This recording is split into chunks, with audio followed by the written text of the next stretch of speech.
Greetings, Mavericks and new viewers.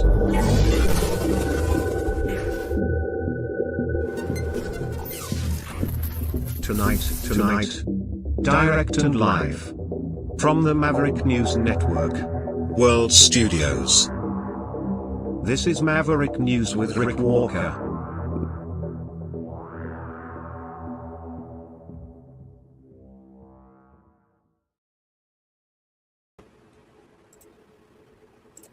Welcome back, everyone, to the Maverick News Channel. Great to have everybody here. Just checking to make sure we're live, and we are on all channels, so that is looking good, and we have a lot to bring to you tonight. Trump at the funeral for Lindsey Graham, along with Netanyahu, Zelensky, J.D. Vance, the list goes on. And then, of course, we have what really was a high-stakes meeting between Trump, Zelensky, Netanyahu. And when I say high stakes, I mean on many different levels. And while that's going on, we have Iran launching something of a sneak attack on a U.S. base just moments ago. So we'll bring you all of that as well. And now you have to stick around for the end of the broadcast tonight, because we have something unusual and important to share with you. Something I've been working on overnight, and it ties into some stuff that I've really been working on for the past couple of weeks. So kind of a mystery, but it's important. You're not going to want to miss it. And I'll leave it at that for the moment. It does tie into kind of everything that we're talking about tonight in a roundabout way. And I have a new guest to introduce to you as part of that at the end of the program tonight as well.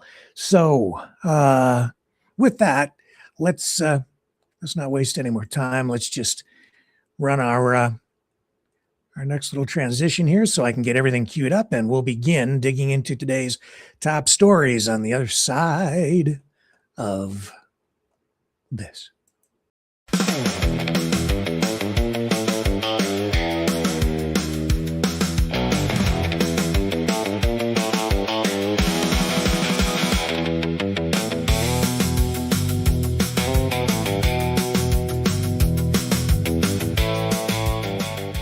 Maverick News.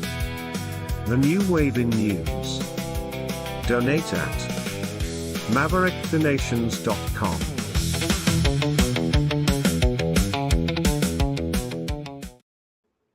So, Sleepy Donnie went to Lindsey Graham's funeral today.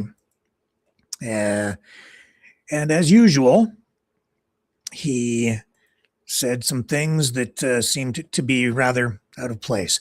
This is the president with no filter and apparently not getting enough sleep. Anyway, here's how things looked as they got underway at the funeral service for Lindsey Graham. 2/3 majority, which means you got to die in the Lord. So then, whether we live or die, we are the Lord's possession. 2/3 and you can see they're highlighting die in the Lord. Who is there today. Trump at the front. And when I say he was sleepy, that's an understatement. In fact, it looks like he may have actually fallen asleep today at the funeral of Lindsey Graham. Don't take my word for it. Just look at the video. Pressed on. There's a lot of times it's easy. It's easier to bow out. It's easier just to go a different way, the path of least resistance. But he stayed the course. He stayed the course even he's struggling when it wasn't going to make him popular. He knew, as we've heard today, right? Pressed on. There's a lot of... And that's not the worst of it. Oh, man. Check out this next clip. You tell me, does this not look like he is sleeping? I mean, he may be still semi-conscious, but no, he's just about totally passed out here, Call folks. for a break. Look, He jumped into action. he's and nodding right immediately got off. the nurse, no doubt Not for preventing like a catastrophe and likely saving look. my His life. eyes are completely closed. However, as much as he And did a to save little my bit, life that day, just a little bit of he also consciousness put it in there. danger many a times He opened his eye. with his Yeah. driving. Call for a break. No, sorry. The whole Sleepy Joe Biden thing, the crown now goes to him for sleepiest president. It's everywhere he goes now. Now,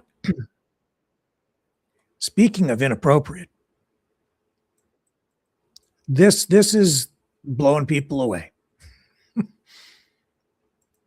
And I hate to even laugh at all because we're talking about a funeral, but here's Donald Trump revealing, again, Lindsey Graham's personal phone number while speaking at the funeral. Lindsey and I did not exactly get off to the best of starts, running against each other. Back in 2016, Lindsey said something rather nasty on his flight to becoming the next president of the United States. So naturally, I did something that I shouldn't have done. I shared his personal cell phone number with the millions of people that happened to be watching that particular day as I made a speech, a very important speech. And I remember the number 202-228-0292 if anybody wants to give it a shot. His phone exploded. He said, I had that number for 20 years. His phone totally, I don't know what he did with it, but it exploded. That was the beginning of a friendship in a way. But it was Lindsey who had the last laugh because while I blew up his phone for one day, we became great friends, and Lindsey did not stop calling me for the next 10 years. It was not easy. Okay. And again, sleeping. I hate to keep bringing it up, but he keeps doing it. So fair game. He's a public figure. He is the president, and he's asleep. See. Now, he saw what was happening to you and your family as a grave Nodded off, injustice. kind of woke up there. The world got to see. Now, So he keeps falling asleep at the funeral. And if he's not falling asleep, he's snacking on Tic Tacs and sharing.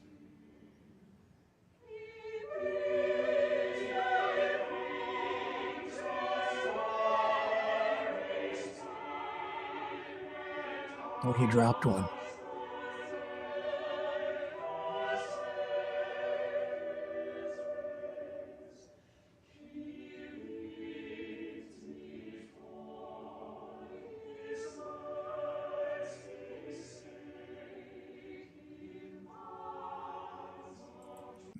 Just, yeah, well, when you're the president, they don't miss anything, right, with the camera.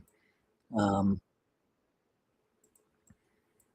not only was he falling asleep in his seat, it seemed like his mind was wandering, couldn't stay focused, and it seems like he couldn't even remember Lindsey Graham's name while he was speaking at the funeral. Our nation needs more men and women like that great person sitting, laying, wherever he may be. I think I know where he is, and I think he's up there. I think he's watching us. I'm pretty sure of it. Our nation. That person over there, sitting or laying over there. What a strange day it has been. And of course, Trump taking all the oxygen out of the room, even at the funeral.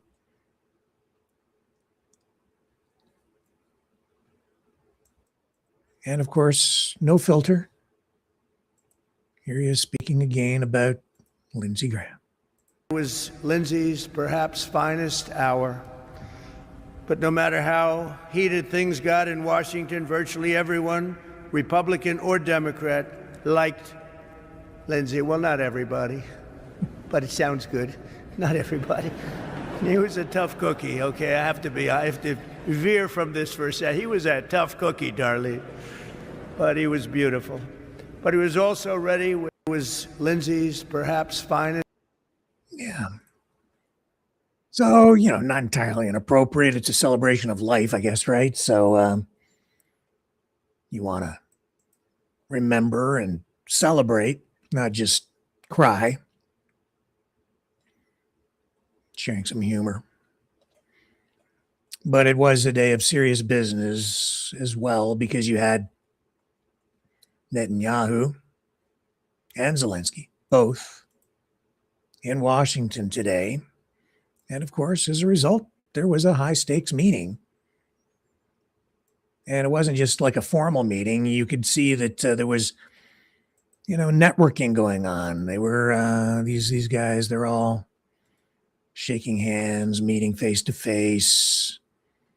Here's Zelensky meeting just informally, but you can see them talking together here. About exactly what? Not exactly sure, but you can probably guess.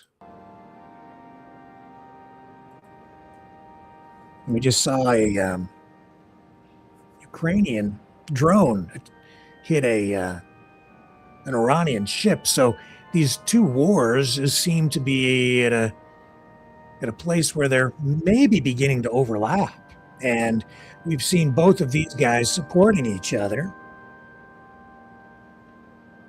through rhetoric and statements.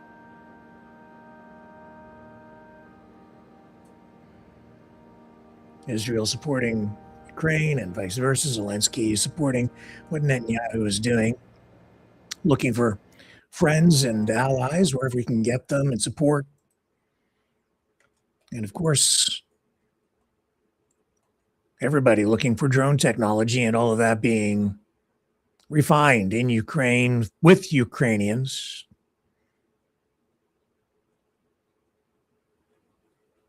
And so the high stakes meetings were exactly that, high stakes.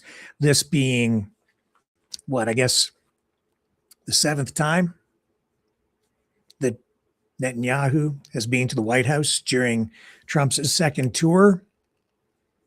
This, of course, represents a big political risk for Donald Trump today, because Netanyahu is becoming increasingly unpopular within the United States, and especially, I would say, within the Manosphere.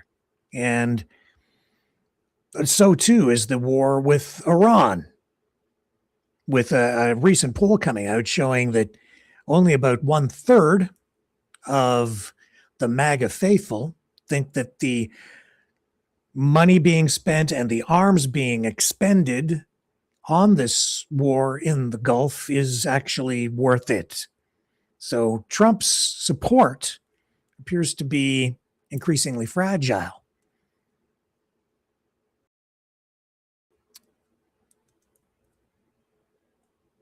And while all that's going on, we've highlighted this as well. But there is this, I think I can see why they're doing it, but this is unexpected. And it's being picked up on, like other media now picking up on it internationally. BBC reporting tonight on something we've been touching on really here for the past 2 or 3 weeks now. Laura Loomer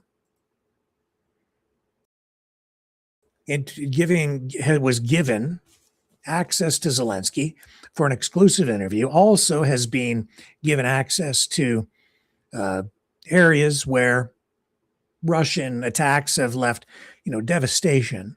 And this, of course, a right-wing influencer within the Manosphere, very influential and very close to Trump. And this is, I think, a telling and accurate report from the BBC. I'll just show it to you because this, again, explains why this is happening.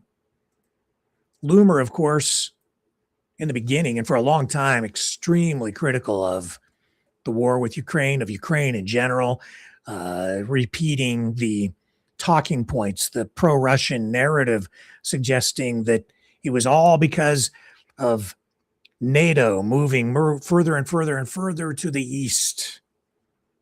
And so Vladimir Putin, totally justified in attacking Ukraine because that's really kind of a preemptive or defensive posture. But what's going on now is Loomer is saying she was, she made a mistake and she was influenced by Russian propaganda, now being kind of given the red carpet treatment in Ukraine so that they can show her what's going on. And now that she has seen it firsthand, her position has changed. And it looks like Ukraine is using Laura Loomer to kind of get to Donald Trump because she has the inside track. She has the ear of the president, as you're probably aware. She can pretty much waltz into the White House and cozy right up to Donald Trump and even get him to hire and fire people in positions of prominence while Ukraine is rolling out the red carpet for U.S. far-right influencer. That's the headline over at the BBC. It says, Laura Loomer, Trump ally and MAGA influencer, made a visit to Ukraine where she was granted extensive access to the destruction caused by the war. For years, Loomer has been a prominent critic of U.S. assistance to Ukraine, at times labeling the country a Nazi state. However, after visiting Ukraine, she says that she had fallen for some Russian propaganda and offered an apology to President Zelensky. The BBC's Paul Adams is doing this story or series of stories about how Loomer's stance on the war in Ukraine has shifted and how Zelensky is or could use Loomer's influence inside the White House to his advantage. And I think that's exactly what's going on because Trump has been pretty much on Putin's side throughout all of this, which shows right there that the Russian narrative largely has been empty. I mean, I will accept that, Professor Mearsheimer with his view on the NATO expansionism, there's some merit to that. I certainly understand the Russian perspective on it, but at the end of the day, and I even saw some comments in the chat last night about the Aaron Mattei book. I think the title is "Their Blood, Our Bullets," which the book is essentially, it appears to be a regurgitation of these talking points about NATO expansion and why that was the aggravating factor that led to the war. And of course, the Maidan coup, which is part of that narrative suggesting that the United States basically initiated a coup within Ukraine during the Maidan massacre, the Maidan uprising protests. And that's what also led ultimately to the Russian invasion of Ukraine. Now, you can, even if you buy all of that, this is undeniable. Russia invaded Ukraine. That's the bottom line. And Ukraine is a sovereign country. So, regardless of anything else, Russia has, in the past, recognized the sovereignty of Ukraine and then came in and violated it. In fact, through the Budapest Memorandum, they promised to defend Ukraine's sovereignty for giving up nuclear weapons. But Putin didn't honor that, and it doesn't matter. None of what Mearsheimer says matters. None of what Aaron Mattei says matters. What matters is Ukraine is a sovereign country, and you have Russia invading a sovereign country. Russia might not like what NATO did. Russia might not like the expansive or the appearance or the even the threat, I guess, or perceived threat of NATO expansionism toward Russia. But even Roger Waters, who is pro-Russian, even he has admitted with Piers Morgan in past interviews that, there was no excuse for Russia to invade Ukraine. And that really is the bottom line.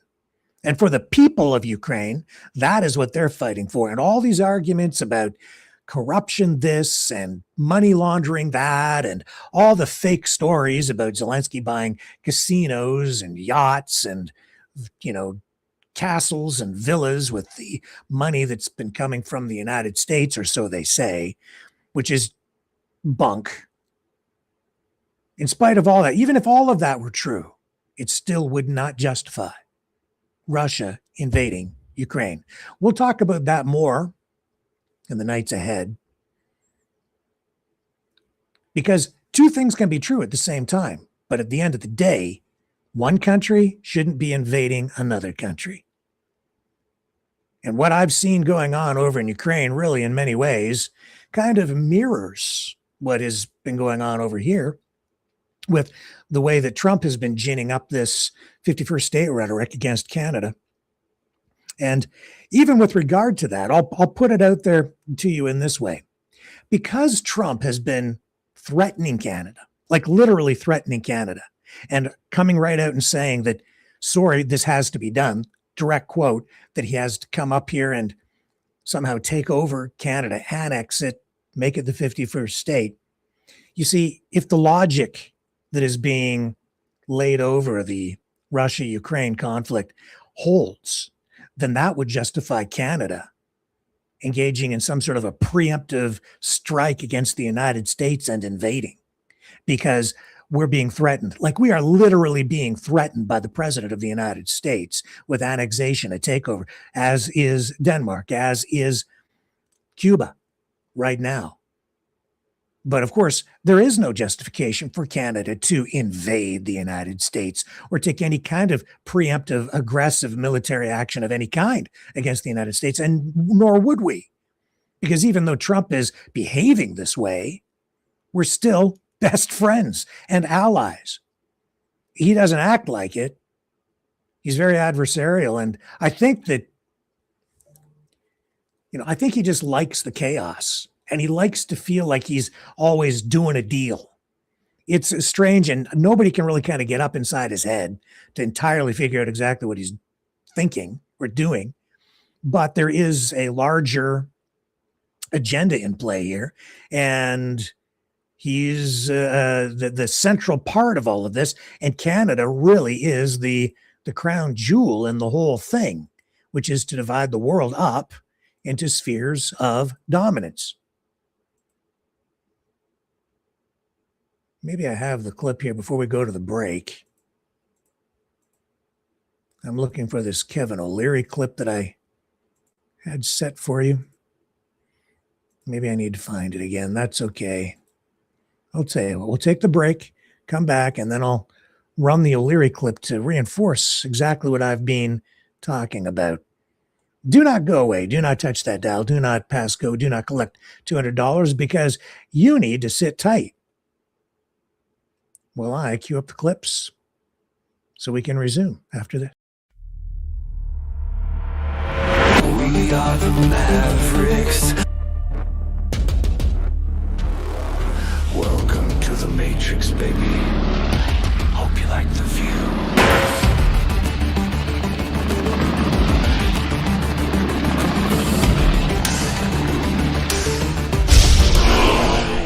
We are the Mavericks. The world is watching.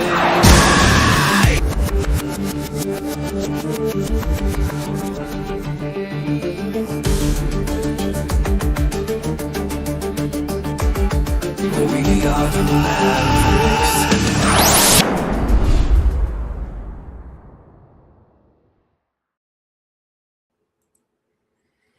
Okay, so what do we have going on here? Here's the Kevin O'Leary clip that I was mentioning, where he is talking about Canada and the United States, inevitably, he says, forming some sort of an economic union or completely tariff-free economic powerhouse in order to do battle with China, and I guess in a larger sense, communism. And I said last night, and I've said it many times, you're going to hear more and more and more of that kind of rhetoric, where Trump he's been ramping up the his habit of conflating being a Democrat with being a communist or being anything other than MAGA and being a communist. So they throw this term around, communist, communist, communist, communist, and they are literally going to war with communism, but it isn't really communism they're going to war with.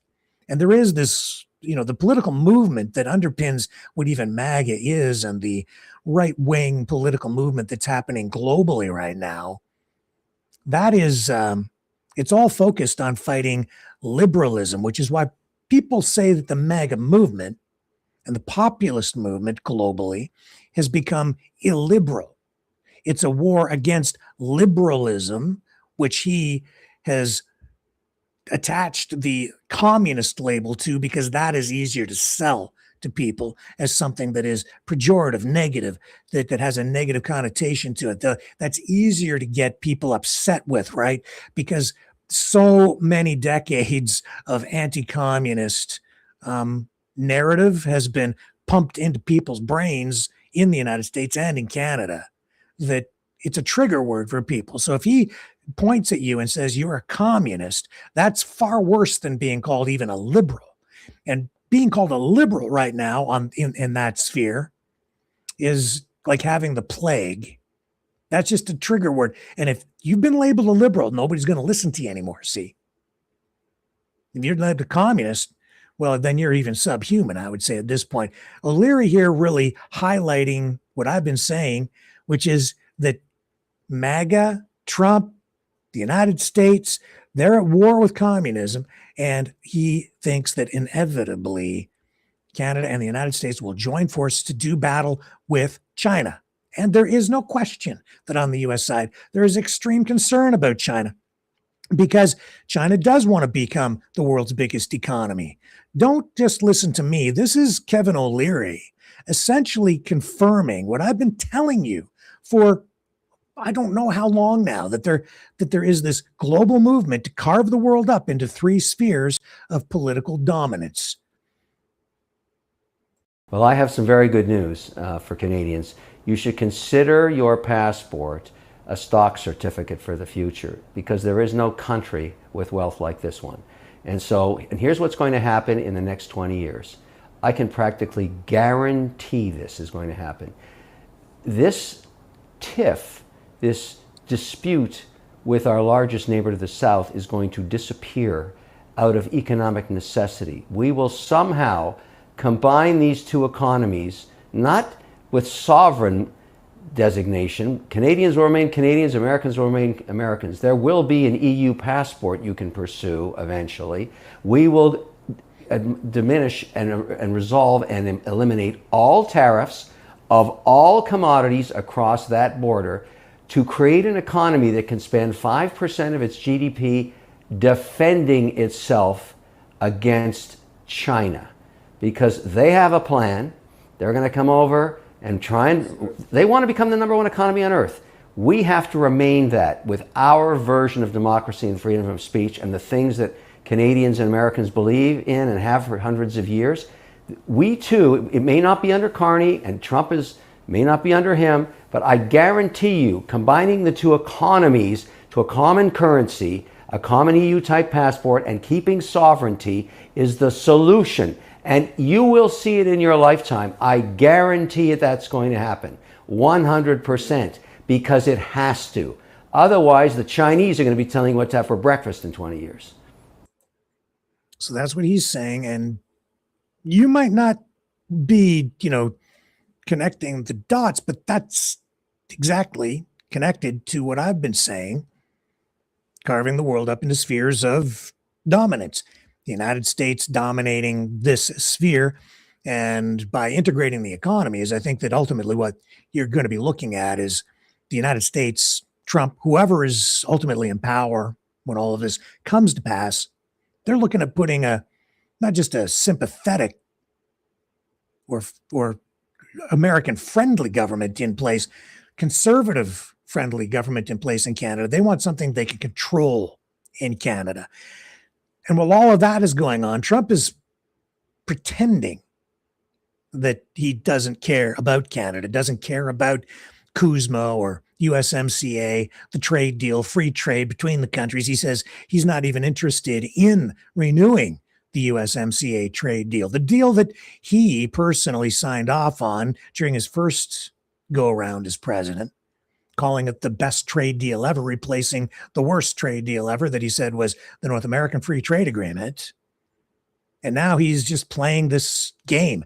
And, well, here's what he said on Fox News. I believe it was today. We have the hottest car business. We're right now building more car plants that at any time in our history, Toyota just left Mexico. They're building, they just announced, they're building a $12 billion worth of plants in the United States, all because they want to avoid tariffs. They have no tariffs if they build their product here. Yeah. So the USMCA, are you looking to update that? I don't care. I mean, I don't really want to. I'd rather be independent. Here's the thing. Mexico and Canada need us. We don't need them. The deal is important for them. It's not important for us. Okay. He so doesn't want us, doesn't care about us. We're so not important to him that he wants to annex us. We're so not important to him, and we don't have anything that the United States needs, that even as he imposed these 50% tariffs and the additional 10% tariffs because of forced labor concerns, that he has carve-outs and exemptions on the tariffs for certain kinds of products, including, energy, fertilizers, and a number of other items as well that they really do need from Canada. They really do need us as much as we need them. Well, maybe not as much, but they need us. And if we were not here, they would be paying. Well, it just goes without saying. He's also lying about the cars. It's just a demonstrable, observable fact, and you can just look at the numbers. And if you go in and really dig into the numbers and the truth behind the matter and do the research, you'll find that his claim that they're building more new car plants in the United States now than ever in history is just a blatant lie. It is true that Toyota is involved in that plant in Texas. That is true. But even there, the way that he's conveying the information is not entirely accurate, because yes, some jobs are coming from Mexico, but there are also some jobs coming from another U.S. plant to that Texas facility, as I understand it. And some of those jobs will be there temporarily and then moving back to another plant. So there's employees shifting around and some different things happening with that particular Toyota plant. But that's the plant that they keep highlighting. And they keep highlighting that plant because they don't have a record number of plants being built right now. That is not true. And in fact, this is something he really doesn't want you to know. If you go and find the stats, you will find that the plants that are being constructed right now, a lot of them are actually plants that are being not really totally constructed from brand new greenfield buildups. They're existing plants being retooled. And for what? EVs. Because you're still getting holdovers or residual investment activity from even the Biden era, where some of these factories are still going through retooling operations. One of those factories, in fact, is the Rivian plant, which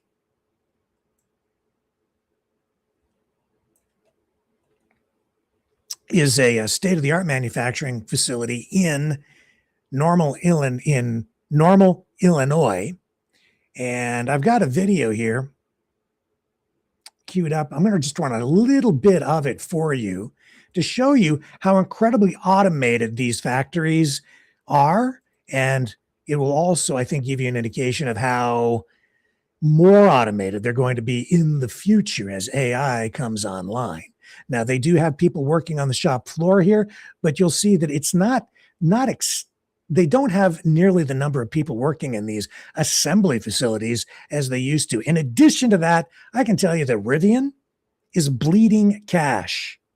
All the car companies are facing financial hardships right now. And do you know why? It's because of the chaos, the instability, because, for a few years, they're all being told they have to move toward electrification and retooling their plants and investing in battery technology and assembly facilities that are designed for being retooled to produce electric cars, which requires, an entirely different setup.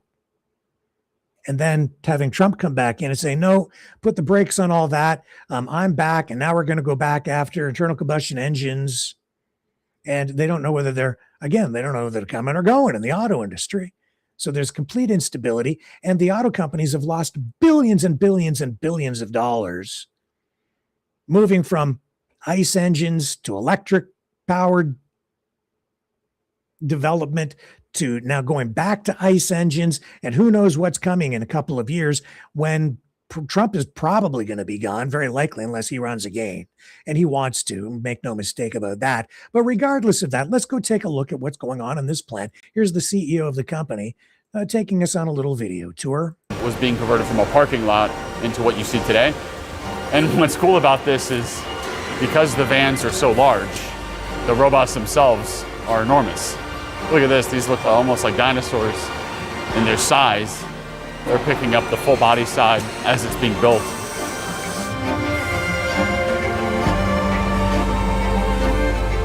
A lot of people in the Our paint shop is a brand new state-of-the-art facility.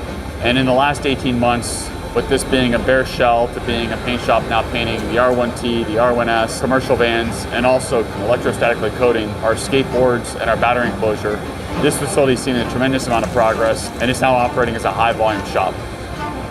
And the paint system that we use actually allows us to change colors without any need to purge the system. It's a canister-based process, incredibly efficient, really minimizes any waste. So you can see all the different colors, R1T, R1S, and on the far side, the EDV 500, the EDV 700. It's like a big vending machine for painted vehicles. Once the body is selected, it's then assigned a whole build combination and actually connects with the customer. And from that point forward, its future destiny is determined. Okay, that's enough. Gives you a little taste. Rivian, those are electric vehicles, and they're bleeding cash. I'll tell you right now, I don't think they're going to convert to gasoline-powered engines. They've just expanded. They're still investing money. They're hemorrhaging cash. GM also not doing very well, even though Trump, I think, has been making false statements about GM, saying they've had their best year ever and, they're so profitable. No, the car companies, they're under pressure.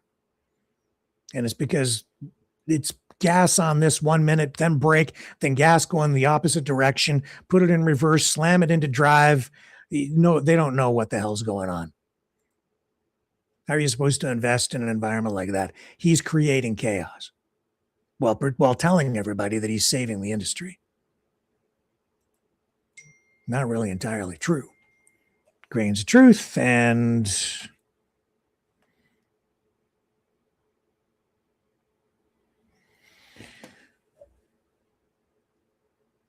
not the bed of roses that he would like you to believe. Now, while he's doing all that, of course, he's making waves across the border and attacking Canada. And, the media took the bait again today. I'm talking about it too. It's hard not to take the bait when he says that, oh, I don't even care. We don't need a deal with Canada or Mexico. They need us. We don't need them. I don't even really want to do a deal.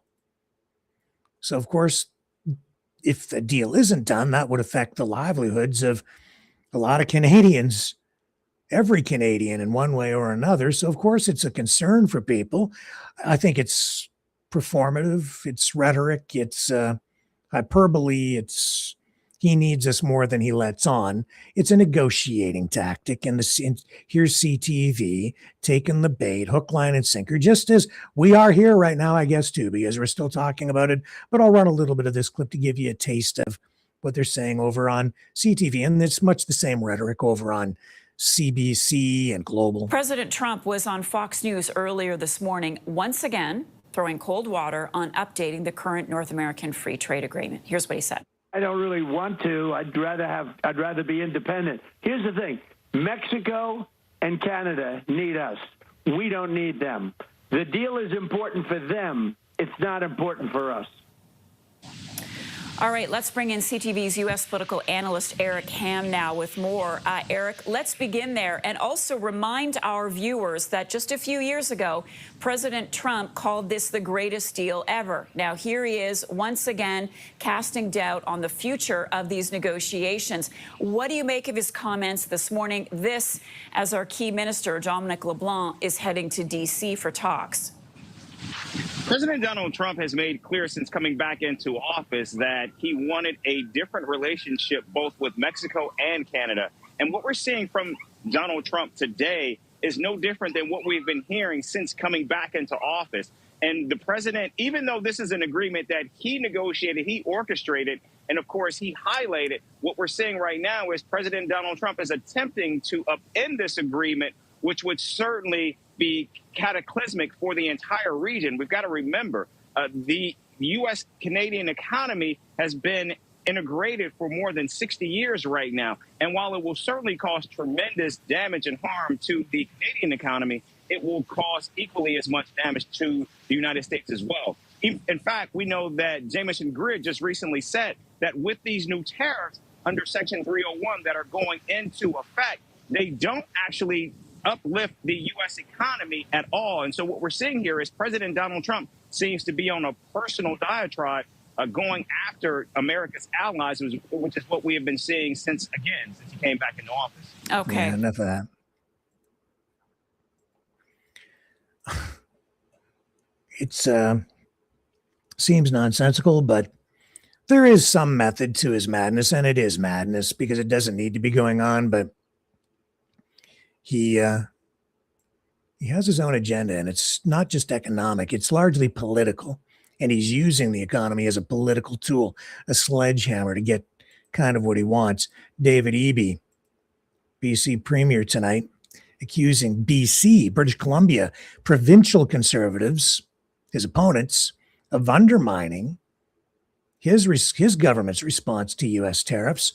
They're putting pressure on Eby through social media posts, media appearances, public statements, saying that the liquor ban out there on U.S. liquor, taking U.S. liquor off government-controlled store shelves, is ill-advised, that they would like the provincial government to put the U.S. booze back on the shelves as a gesture of goodwill, and Eby is having none of that. He says that it's the only leverage tool that really seems to be having any impact in getting attention on the U.S. side. While our forest families are under direct attack by the president, who has imposed draconian tariffs on our wood products in order to apparently facilitate imports to the United States from Russia and Europe instead of from Canada, we will never put U.S. alcohol back on the shelves. And I think that approach for British Columbia is the right approach. I understand the Conservatives had their quiet meeting with the ambassador of the United States and have come out and said that we should get rid of the only leverage that appears to be catching the attention of the president by putting U.S. alcohol back on the shelves. I couldn't disagree more. I think that would sell out forest families for nothing.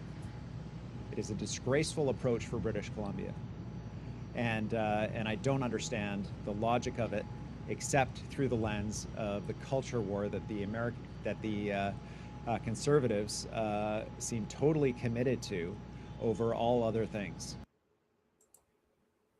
I have to say he's on the money, because it is about the culture war, and the Conservatives in this country who are taking that tack don't care about anything as much as they care about that. And it does seem strange to me, because they will even give up the country as they continue to pursue and support that ideological commitment. It's the strangest thing there's some sort of a weird psychological thing going on, and I'm still trying to figure it out. Maybe when we get to the end of the program, we'll have a little more insight into that. Stay with me.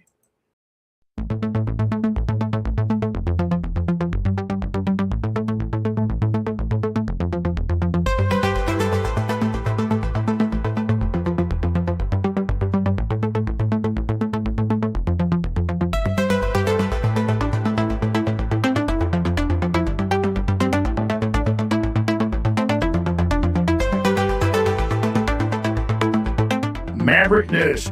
Expose lies and tell truth.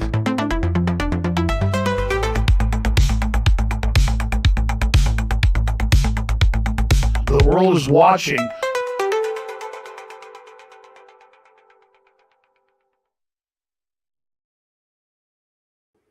Speaking of the culture war, I mean, that extends back into the pandemic times, the times that came after, the before times that are now kind of in the rearview mirror, but maybe not, because it feels like everything is beginning to unravel again, just as it did during Trump 1.0. Trump now, today, feuding again with Anthony Fauci. It just doesn't go away. Why is this happening? Well, it's because I guess Rand Paul released a huge number of documents involving Fauci. And this ahead of tomorrow's, well, Fauci is supposed to testify tomorrow, I guess. And Rand Paul has released more than 1,000 pages of Fauci's private journal notes. Now, these go back to 2020, 2021, a few of them later. And in these, Fauci privately criticized then President Trump in Trump 1.0 in the strongest terms, using like words like rambling. He described him as crazy, desperate, bumbling, incompetent, a true embarrassment, totally nuts, a truly an obnoxious adolescent, and an idiot. Fauci's words. Entries in these journal pages also cover frustrations about Trump's messaging, about downplaying the virus at one point, and then focusing on ratings and publicity because of the way he wants to handle the PR end of it, and pressure to reopen for political and re-election reasons. So these are what Trump is talking about behind the scenes, and Fauci then revealing all this, not concerned about people's health as the paramount concern. He's more concerned with ratings, re-election, political reasons, why he wants to take the steps that he's going to take, putting all of that ahead of your health, my health. And I'll say this too, Trump, through all of this, confusing people and doing what he does really best, by saying two things at the same time. And people end up hearing kind of the one side of it that they want to hear. And he's doing it again, even now, where he is talking again on Fox in this interview ahead of Fauci's testimony tomorrow, trying to get out ahead of it on Fox in the morning, saying that if he had taken Fauci's advice, a lot more people would have died. Well, yeah, because he wanted to close everything down, and I didn't. Absolutely. But given what you know now... Had I taken his advice, the whole country would have been closed down, and much of the country was open because I didn't close it down. What I did do, though, is with Operation Warp Speed, is we got things done that nobody's ever seen in terms of all of the gear necessary. And we learned that the cupboards were bare. You know, when I took over, we had none of this. We didn't have the ventilators. I know. We didn't have anything. We ended up becoming the #1 ventilator producer, and we were supplying ventilators to other countries by the time we we got going, and we did a great job. No, but I was not a believer because he said everybody has to wear a mask. Then he said don't wear a mask. You remember it was a whole thing. Wear them, don't wear them. I said, what are you doing? He started off saying don't wear them. Then he said wear them. Then he said don't wear them. And I lost a lot of respect for him during the period of time. Right. But Except if you really listen to what Trump says, even now, he blames Fauci for the problems, but then also says he didn't take his advice. You can't have it both ways. But people are hearing what they want to hear in what he is saying. Do you understand what I'm telling you? And he does this repeatedly over and over and over again so that he can blame other people and use them as scapegoats. When he's actually the guy in charge, he's the guy who makes the decisions. And why did he not take responsibility and implement a federal response nationally to the pandemic? Because he downloaded the responsibility to the states so that they would make the decisions. And where it suited him, he took credit. And where it didn't suit him, he laid blame. When he was really, in that particular case, outsourcing the responsibility, saying, oh, it's up to them, when he still had the power to do whatever he wanted. He could have prevented all the lockdowns if he wanted to, but he didn't. So there were lockdowns in a lot of places in the States, and in other places there weren't. And then you had all this hodgepodge of different responses across the country, which is in itself not really good public health policy. It's all political at that point, and it became incredibly political and incredibly divisive. The larger point is that he is now again throwing Fauci under the bus, saying that it's all his fault, while at the same time saying he didn't take Fauci's advice. So if he didn't take Fauci's advice, then any decisions that were made were his and his alone, and would have gone in. And he did the opposite then of what Fauci wanted him to do. And regardless, the decision was then his because he didn't take Fauci's advice. So how can you blame Fauci for anything? And he kept Fauci around. Why? Because he needed somebody to blame, somebody to throw under the bus when the going got rough and things ran off the rails. It's his fault.